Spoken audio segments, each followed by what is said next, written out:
Okay, so we are going over today CMA and listing agreement. So, CMA checklist. This is just a basic checklist of all of the details that we need when you take a listing and when you're going to pull comps. So, the first thing that you need to do is you have to verify the subject property data. So, all of the information on the property to verify. So, identify the property address and the parcel information. Make sure that you are pulling comps on the correct property. How many beds and bathrooms do you have? Is it a three bed? Is it a two bath? The beds, bath, and square footage. Lot size and zoning. Is it residential? Pull that zoning information. Is it mixed use, industrial, residential? So just confirming the zoning type, the year built, property style. Is it a condo, townhouse, single family residence, etc.? Are any unique features? Is it on a corner lot? Is it a oversized lot? Is there a pool, upgrades, solar, ADU, RV parking, things like that? Condition of the property. Is it original? Is it dated, updated, fully renovated? Is there a tenant in place? So you get all of this information. Most of it you can pull from the initial listing consult when you take that first call. Get as much information as possible from the client, and then you can fill in this information. You can pull this data. Okay. Review MLS history. I like to pull that, see on MLS if there's any existing listings, if it's recently expired, past MLS history. It'll show any recent sales, etc. HOA fees. So confirm if there's an HOA. I'm going to just mute everybody here if possible. Um, that way I'm not getting any feedback here. Okay, perfect. HOA, is there HOA, Melrose, or any special assessments on the property? So just verify all this information, and that's the first step. Second step, define the market area. Identify the neighborhood, subdivision, any boundaries. If it's a particular neighborhood, a certain subdivision, so comps are going to be different. Even if it's in that 1 mile radius that we look for, they can be different based on the specific neighborhood and the subdivision.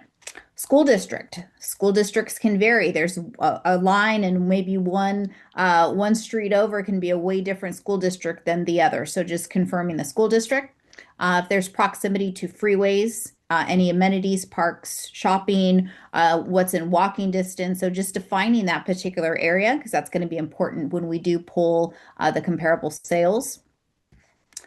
Step three is we're actually pulling the comparables and what the criteria is. So, what we look for when you get a buyer, you take a listing and you get a buyer into contract, that appraiser looks for their parameters and their criteria is within 1 mile of the subject property. And they look at properties that are sold within the past 90 days. So that's the parameters. Okay.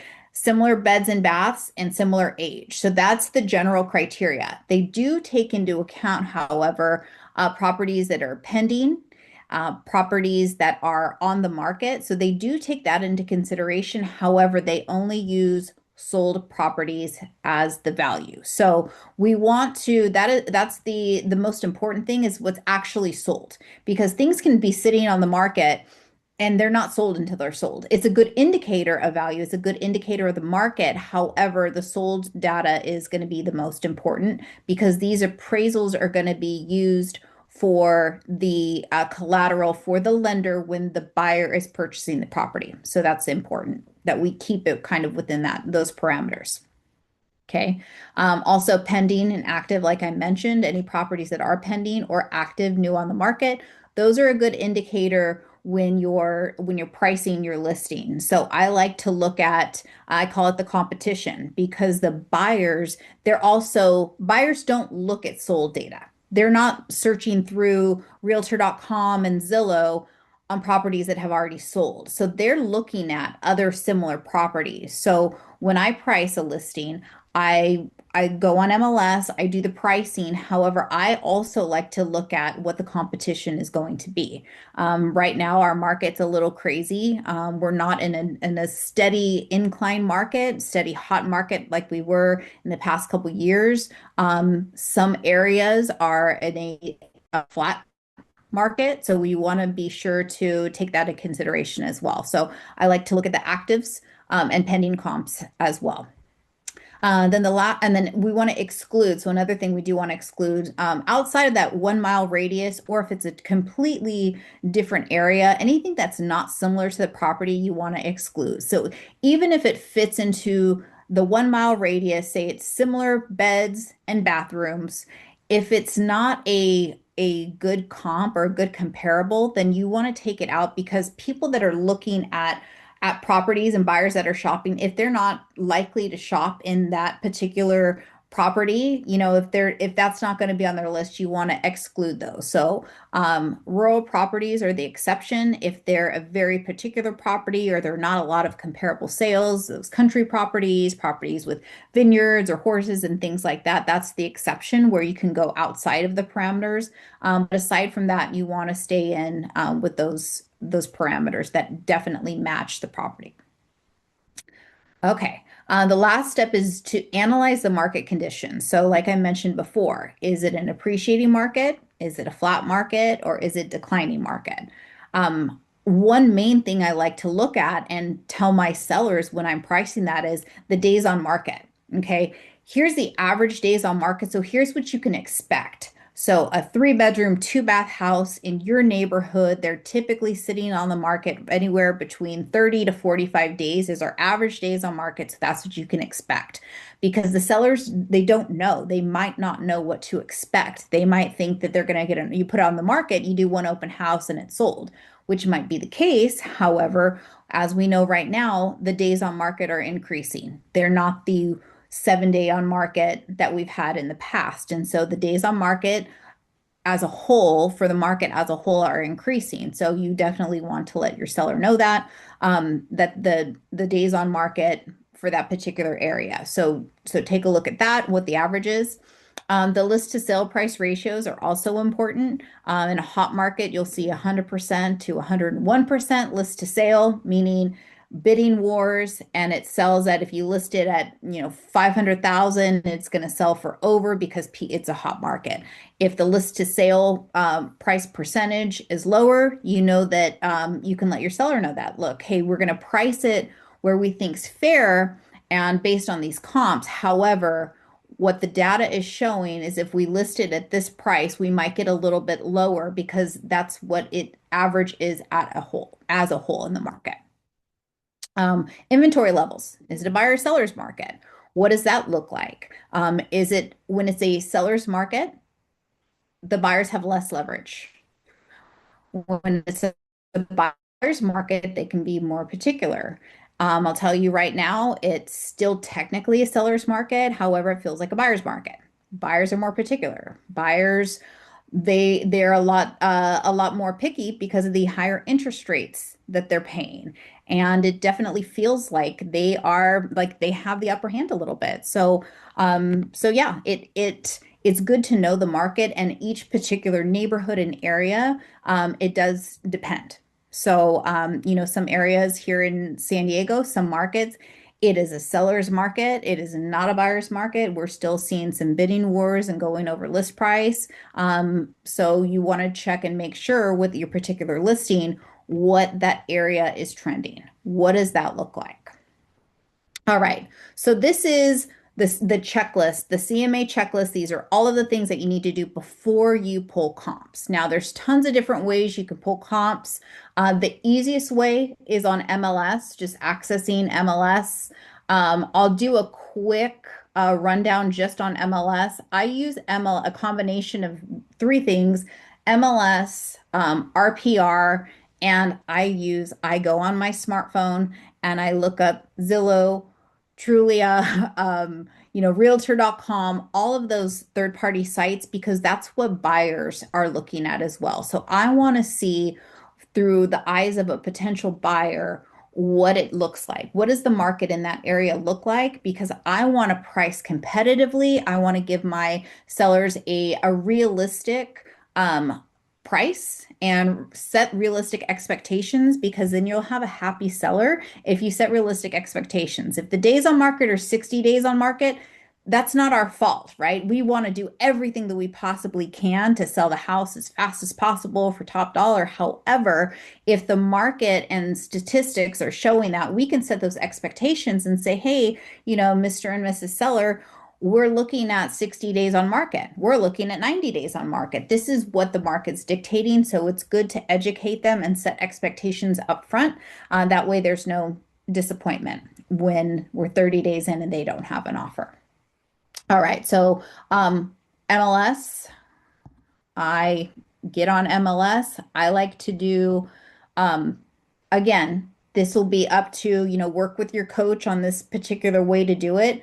There's no right or wrong way other than using, you use those stats, the statistics that the appraiser goes off of. However, you can look up comps, however your style of looking up comps. I like to start with just a radius search in MLS. And again, this is my kind of style of doing it. And I start a little wider and then I go smaller. So I do a radius search on MLS. I go a 1 mile radius because that's what the appraiser is going to look at. Okay, 1 mile radius. And I'll put my street address in. So I'm going to use this particular house, 1640 Oxford. And this one is in Stockton. Okay. All right. It's residential. It's a single family residence. Go down here. I want to look at everything active, everything pending. Pending bring back up because it's basically the same thing. Closed, sold off MLS. Now these dates, you remember, I said they go back 90 days. And so we're going to go back everything that was sold in the past 90 days. So back to September 9th through today. Anything sold off MLS, we're going to go back to September 9th through today. Okay. Price, year built. I leave a lot of this blank, that because I like to start wide. Again, this is my style of doing it. I like to set wide parameters and then narrow it down from there. This is very, I spend a lot of time pulling comps again from different data sources and different places. I want to see what's fully out there, but this is a good place to start. So I'm going to go over it somewhat briefly, with how to do it here, what you're looking for, and then we'll move on to the listing agreement. But I want to just show everyone here what this looks like. I leave this blank price. You could fill that in if you like, but I leave it blank. Bedrooms, it's a 2 bedroom, so I leave it there. So 1 bathroom, 2 bed, 1 bath. I leave all of this blank here. I hit search, see what pops up within my 1 mile radius. Active, pending, sold in the past 3 months. And we have quite a bit. So these properties here, and I go through each one of them because again, we want to make sure that we have all of the properties that are like properties. If I'm comparing just a normal tract home, I don't want to have a comp in there that's a corner lot with a pool and RV parking and an ADU, even though it looks similar, it's not. So I go through, I pull out some of these. So I'll look here. Why is it this one in particular? This one is on the market 194 days. So I'm going to click on that. I'll take a look at it and I'll see why it's on the market that long. Because this is not typical. I mean, if we look down here, I'm like, that, and I know that in the market, 194 days is a long time. So what's going on with this property? Is there something? Is it a tenant that we can't get out? Is it a short sale? Is it what's going on with this property? Okay, this is a good comp. It's new, it's active, it's 3 days on the market. So those are ones that I'm going to look at. The longer days on the market here, I'm going to probably either leave in or take out, depending on what the circumstance is. But those are some of the red flags, right? When we're looking at that, we want to say, okay, well, why is this here? And what's a good indicator? I go through all of these. Again, there's 120 of them, so I'll check some of these off, filter them out, and then I'll continue my searching on from there. Again, I'll pull this from RPR is another good source that I like to use. I like to use RPR particularly because they have a really beautiful graphic. So I use that in my listing presentation. So I just pull the graphic directly from that. That's why I use it from there. And again, going on my cell phone and just going on the apps, the third party sites, and just taking a look at because the maps are great. I like them on my phone. It's where buyers are shopping at. So that's the other angle that I like to use is using it from a buyer's eye. If I'm a consumer, if I'm a buyer, if I'm looking in this neighborhood, what else am I seeing? So again, this is just the standard way that we're going to pull comps, work with your coach, and find your own style, whatever particular way you want to do it, whatever works for you, as long as you're able to pull the data. We don't want to solely rely on realtor.com or Zillow because that doesn't have all the information. So there, that's it's not it won't show you all of the agent comments and agent remarks and figure out why this particular property has been on the market for 194 days. So we can't see all that information from just doing an online search. So you definitely want to use MLS or a realtor specific site to get this information because it will have much more information. So aside from that, you can find your own style and whatever works. If it's a particular neighborhood, I'll drive by, I'll go take a look at the property. I'll take a look at the neighbors because that's going to make a difference as well, who your neighbors are. What does that particular street look like? Okay.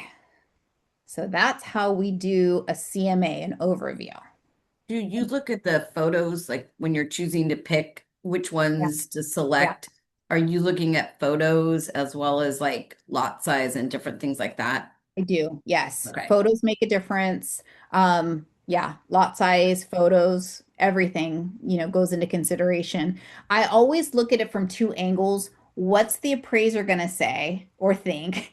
And what's the consumer going to say or think? What are they going to want? Are they going to want if I work with buyers, so I know that buyers have a particular, what they're looking for. So I want to make sure that when I'm doing comps and I'm pricing it and I'm working on my pricing strategy, that the house looks similar to the house, all of the comps look similar. Then I look Mhm. at it from the appraiser. Okay, what's this appraiser going to say? What are they going to scrutinize? Are we going to be able to get this appraised? You know? So yes, I take that all in consideration. Okay, comps. So that's how we pull comps. That's how we do a CMA. For the most part, how we find all of the data on that. All right. Questions?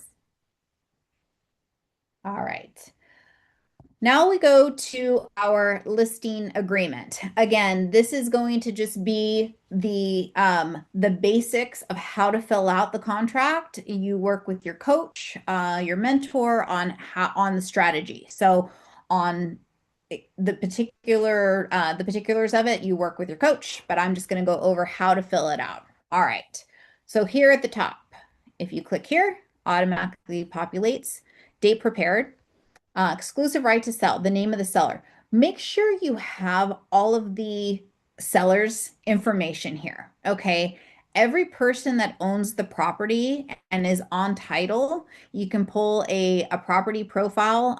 You probably have access through the title company. You pull the information and see who is on the property. Okay. You can't do, if they're going through a divorce, a listing agreement with just one seller. You have to have everybody that owns the property on this listing agreement, or you don't have a valid listing agreement. So make sure that before you take a listing that you're checking to see who owns the property. The person that's saying that they're negotiating this, that they actually have ownership in the property. They didn't inherit it and don't really own it or don't have the right to sell it. So confirm that. Okay. Hereby employees and grants, we are going to say Keller Williams Realty. All right. So, let me go back. So there's different types of listing agreements. for the sake of this, you're not gonna use anything except for the exclusive authorization to and right to sell property. Okay. There are open listing agreements. We're not going to use that. If you need an exception, you have to have coach and broker approval before. So just so you're always going to use exclusive authorization unless there's an extenuating circumstance. If there is, we have to get broker approval before you do that. Okay. Um, okay, property address. Put the property address here, situated in whatever city it is, county, city, zip code, and then the APN number goes here. Make sure that the APN number is correct. Don't leave it blank. It will get kicked back to you if you leave it blank. Listing period, the date here, and the time frame. So this depends on a couple things. Depending on the market, standard people typically put anywhere from 4 to 6 months for a listing agreement. The time it takes on market, then you get a buyer in contract. You have another 30 days. So say it's 30 days to get in a contract, another 30 days for the escrow period. Falls out of contract, you go back in with another buyer. So we need at least, I mean, at the minimum, at least 3 months is the time it's going to take. So at minimum 3 months here, anywhere from 4 to 6 months is standard to have on the listing agreement. If the seller says, look, you have 60 days to sell it, then that's the time frame that goes on the listing agreement. Other than that, I would say 6 months makes me feel safe because I have 6 months to sell the property. Listing price. So whatever we pulled from our CMA let's see, say we came up with 500,000. Oops, not 50,000, 500,000. So 500,000. And the type of property it is. If it's a manufactured home or a probate sale, conservatorship, guardianship, then you would click here. Anything that you mark on the listing agreement automatically, if it's something specific, it'll automatically populate and pull that additional form that you'll have. For the sake of doing this, we'll just leave it blank so we won't have any additional forms. Compensation to seller's broker. Percentage of the listing. Okay, so we're going to put 3% of the listing. And if there's any additional amount of compensation, so it's 3%, and if you wanted to add an additional, $2,000, we typically don't see that. Standard is percentage amount, but again, depends on the particular seller. So we'll leave it blank, or we'll leave it with just a percentage here, or if there's a flat fee. If you're charging just a plain flat fee, put that there. Or if there's an additional compensation schedule, you would mark that there, but we're going to click that off. We're just going to put a nice flat number, 3%. Okay. Now this one here, this box. Okay. This is for additional compensation to the listing agent if the buyer is unrepresented. So if you have a listing and you have a buyer that walks in an open house and says, I don't need an agent, I have a pre-approval, I don't want representation. This is what that box is for. You can get an extra percentage or dollar amount based on that, which I recommend because you're going to be doing double the work. If you have an unrepresented buyer, they don't know the standard forms. So you will be doing extra work for that buyer that does not have an agent or a TC or any other type of representation. It is extra work. It takes more time. So you absolutely will earn that additional amount. If you leave it blank, you will be working for the buyer on the buyer's behalf, pulling the extra weight at no compensation amount. So this is where you mark that. This is not getting compensate, or this is not specifying buyer's agent compensation. So don't get that confused. Okay. This is for additional compensation if they are not represented. So you can put a flat fee or a percentage here. We'll just put 1%. Again, this is all negotiated. I'm just doing these numbers for training purposes. So you can put Can you percent there. explain what an unrepresented buyer looks like how Yes, they show up, where they come from? Because I I get did. a lot of So, questions on that. okay, you might maybe missed it, but I said I'm if you sorry, have I an open popped house. out for a sec. No, it's okay. So what I said is if you have an open house and a buyer Mhm. walks in and says, I have a pre-approval. I'm approved with Wells Fargo. I bought houses with them before. I have my pre-approval. I don't need an agent. I don't want an agent. I just want to buy this house. That's where an unrepresented buyer can come from. So Or an you're just investor. writing the contract and not answering questions, not doing anything, not going to inspections, just writing contract. No additional work. You are not representing the buyer. You can open a door, but that's it. There's So not no even writing the offer. no, Okay. unless you no. There's no writing the offer for the buyer unless you are going to represent them. Okay. Yeah. Yeah. So there is no, it is an unrepresented buyer. So this is where our negotiation comes in, right? So if they want the house and they say, "Hey, I want to purchase a house. I'm unrepresented." Okay, send me an offer. Well, I don't know how. Okay, well, I'd be happy to represent you. Here's what my services include. I will draft up the offer for you. I know, what inspections are needed. I'll advise you on inspections. And then when you have those inspections, I'll review them with you and let you know what's customary, what's not. And we can see if this is something that is going to be detrimental, what's normal, because most people don't. However, so that's what it would look like if a buyer thought they were going to be unrepresented, but really learned that they do need representation because they don't know how to draft. If they don't know how to draft the contract, they need some sort of representation. Um, one strategy way, right, to show our value as an agent is completely do nothing for the buyer. Send me an offer. Where's the offer?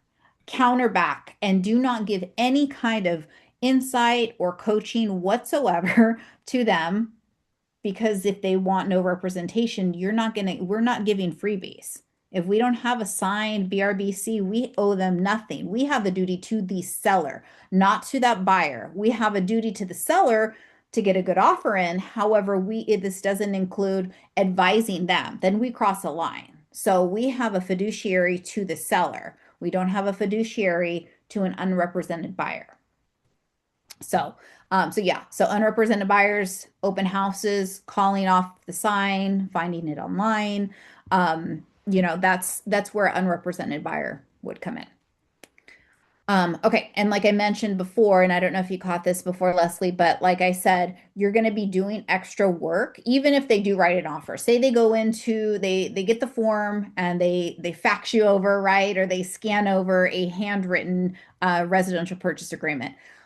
Chances are they don't have a TC, they don't have it's going to take a lot of extra work. You're going to be pulling that weight, and so yes, get an additional amount because you are going to be doing a lot of extra work pulling the weight of that person who's unrepresented. Okay. Um, all right, moving on. Continuation of right to compensation for broker identified prospective buyers. So this would be if you're the listing agent, okay, and you have an investor and they take a look at the property, they may have been interested in the property, um, and they come back. The listing expires, it didn't sell, and they come back. This is where that continuation period would come in. So this is broker identified prospective buyers. So you have investor that you showed the property to who is interested. This will continue for 30 days where you would still get compensation after the listing expired, canceled, etc. because it's that continuation period. You could put 30 days, 60 days, a reasonable amount of time, but 30 days. I typically put 30 days there on my listing agreement. Okay. Seller obligation to pay previous brokers. You ask this, and you can see this typically. This is why I like to pull MLS reports to see if it was on the market, if it's recently expired, hey, or if it's recently canceled or withdrawn off the market. Do you owe anybody else a commission? Was this, pulled off the market and then you want to relist with another company? And do you owe them money? So this is where it would come into play. If they did, then you would put that here. Moving down here, items included or excluded from the sale. Any items included, say you're going to leave the washer and dryer because they're like my house on my fourth floor and I am not moving them. So those would be included in the sale, washer, dryer. Any items excluded from the sale. If you have a light fixture that was a family heirloom, and so you put light fixture, uh, fixture in dining room. You can add anything that you want to be included or excluded in the sale. Are there any leased items? Propane tank, solar, water softener, alarm systems, or anything else on the property that is leased. Any liened items. So solar, again, liened, heating, ventilation, AC, windows, doors, anything that has liens on them that they're maybe making a payment on. Smart home features, anything included or excluded here. You would mark that there. Um, Property to be marketed in the following MLS. So primary MLS, say we have Metro List, and if there was an additional one, so say it's right on the border or Bay Area, then you can do, what's my other one? All right, if there were any additional MLSs, that's where it would be. Publication of seller willingness to consider concessions. So this would be if the seller, if you talk to the seller and they said, yes, we're willing to pay a cooperating broker a compensation if they bring us a buyer. Okay. This one does not apply to us. Our MLSs do not allow us to market that. We cannot advertise it. We can't put anywhere on MLS that they're going to pay that. So we cannot mark that. Okay. You can mark here in any other marketing outside of the MLS. So this would be our website. So this gives you this this gives you authorization here to market it on our website. Okay, so make sure that that is marked. If they don't want it marketed and say, you know what, no, we don't want to pay a buyer's agent, we don't want to advertise it, then you would not mark that. But this is where, because you can put on your Facebook, seller will pay a buyer's compensation. So you can advertise that. It just can't be advertised in MLS. So this is what we got in trouble with our NAR settlement, because MLS required it. It stated how much they're willing to pay, and it didn't allow us to put zero. So it essentially forced the seller, if you want to be on MLS, you have to pay an amount, and that's where we got in trouble. So mark that here. All right. Seller instructs broker not to take or use photographs in marketing. Okay. If they don't want any photos, if they want it to be I sometimes run across this with distressed properties, NOD properties. They don't want it, advertised. They don't want photos. They want it to be private. So if they don't want anything except for an MLS, it requires one exterior photo. So if seller doesn't want any additional photos, then you would mark that there.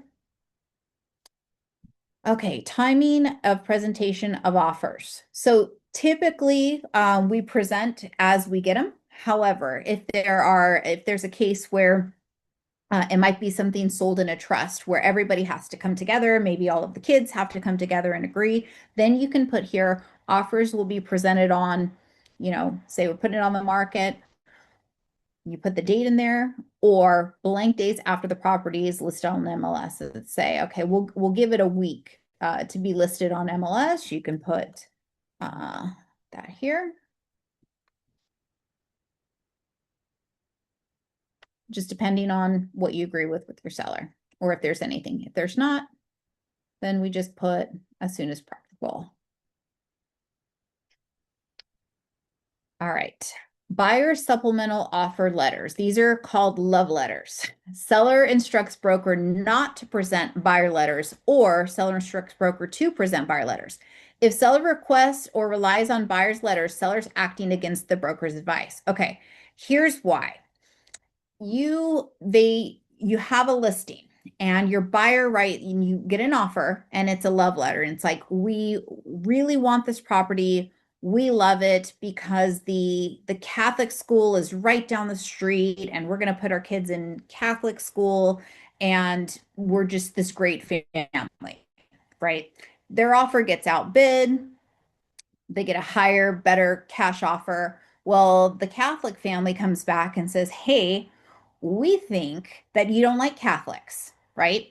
So I'm Catholic. That's why I'm using Catholic as an example, right? So we think that this is the reason why you didn't accept our offer, and you looked at our letter, and you saw who we were, and you don't like us because whatever the case may be, right? There's grounds for the seller getting in trouble the more information they know about that particular family, person, whatever. So we instruct them not to do that. I have clients that wanted it against my advice, and it worked out fine. But they said, we want to know, we're a loving family. We want to know who's buying the house. We want to go to a happy family. I said, okay, but if it's a single guy who's an investor and you don't sell it to him, that could get you in trouble by stating that, because you that's really teetering a line. So we advise not to do this. And those are the reasons why, because whatever it is, they can come back and say, you didn't accept our offer because XYZ, because we're a family, because I'm married, because I'm not married, because I'm single, because whatever the case may be, the more information you just open, the seller opens themselves up to liability.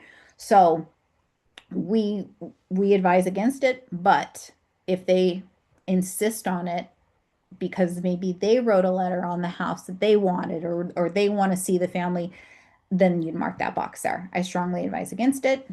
Makes it a lot easier, frees everyone from liability, and yeah, so we don't mark that. All right. But yeah, those are the love letters, what we call them. All right. Investigation reports. NHD report is marked here. The NHD report we have the seller pay for, because by law, even if this is a distressed property, the seller does have to provide natural hazard areas. So they have to provide that. The NHD report pulls all of the FEMA information. It does the entire job that the seller has to do anyway. So the NHD report is the easiest, fastest, best way, cheapest way to get all the information. So we have seller pay for the NHD report, or else we have to do a lot more work. Um, Depending on the area. So Bay Area, getting a home inspection and some of the inspections up front is more standard. So it's more customary in that particular area. San Diego, San Joaquin County, Sacramento County, it's not. So some of the higher price point properties, it is customary. If they wanted to get, or if you advise the client, again, this depends on the listing or the particular situation. If you recommend it, then you would mark that here. If you wanted to get a general home inspection or a roof inspection or pest, then everything would be marked here that they want. Okay, this next part here, seller intends to include a contingency to purchase a replacement property as a part of the transaction. Okay, if in order to sell this property, a contingency is that they find a replacement property, that's where you would mark this box here. And then the additional form automatically attaches. Seller opt-out. If the seller does not want a lockbox or signs on the property, you would mark that there. And then here's a little box down here if there's any additional terms, right? Anything in particular that you want to note, or anything additional need to be noted, there's this little blank space here with a couple lines. You can add anything in there. Okay. This is advisory addenda. So if it was an REO property, if it was being sold in a trust, short sale, this is where you would mark that. So this is it as far as everything that needs to be filled out. All of these items right down here are explanations of everything here in the top part. So if you have any kind of question or clarification on any of these, if you scroll down here, if you look here on the form, this goes into detail and a further explanation of all of those terms that we filled in up here. So it goes into further detail. So I highly recommend on your own time, reading through them, learning them. You'll get a lot more familiar with the forms, which builds your confidence, which sometimes sellers ask random questions sometimes, and you want to be able to know those answers, makes you look more competent, and you'll know your stuff. So all of these here are clarification on everything in the contract. Okay, yeah, like we just talked about, our buyer supplemental offer letters, buyer letters here, again, goes into detail as to what is all included there. Okay. Okay, so that is our listing agreement and our CMA. Do we have any questions? Leslie, is there anything, Coach Um, Leslie? yeah, Go so ahead. sometimes people will take listings, but they're not ready to go on the market right now. Uh-huh. And maybe they need a week or two to get it ready and to go live. But we want to Yes. take the listing now so we can lock them up and, start getting them prepping their property. Yes. But there's like has to go in MLS. And so where or how do you put the quote on market date, that kind of stuff? We can put it so that kind of overlaps into MLS because that's really an MLS rule. So we can take the listing and that's where the MLS where we co-op with MLS overlaps. And so we would need to within 3 days we have to put it in MLS as a coming soon. So that is something separate. So we would put we can do the I added in here. Do you do yours like other terms or do you do it on the addendum in Can the, do additional terms here. We can okay. put, yeah, because we get the listing signed, but we still have, they have to clear out, photographs done, etc. So we can put Hmm. on but we have to put it in MLS and it will Hmm. be in our coming soon status because it didn't used to be like that before. Okay. But yes, you could put, I would put that here under Okay. additional terms. Yep. Okay. So that's how you want it is like in the additional terms Yeah. then. Yeah. Okay. Put it in additional terms when the on market date is.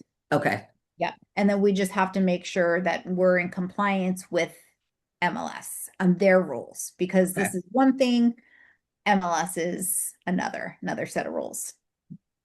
And we have 8 different agents that are doing different MLSs too. So I think they're all just a little different depending on their local rules. Yeah.